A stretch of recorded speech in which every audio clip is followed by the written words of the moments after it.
అని వాళ్ళు వీళ్ళు ఎన్నెన్ని అన్న పసి పిల్లవాడు నాడు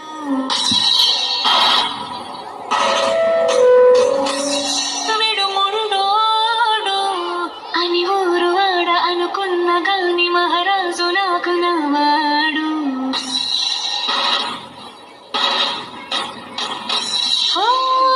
మాట పెడుసైనా మనసులో రాయిలా ఉన్నవాడి ఎవరెవరికి తెలుసును నాకన్నా చూసేకి అంకిరవ మాదిరి ఉంటాడే.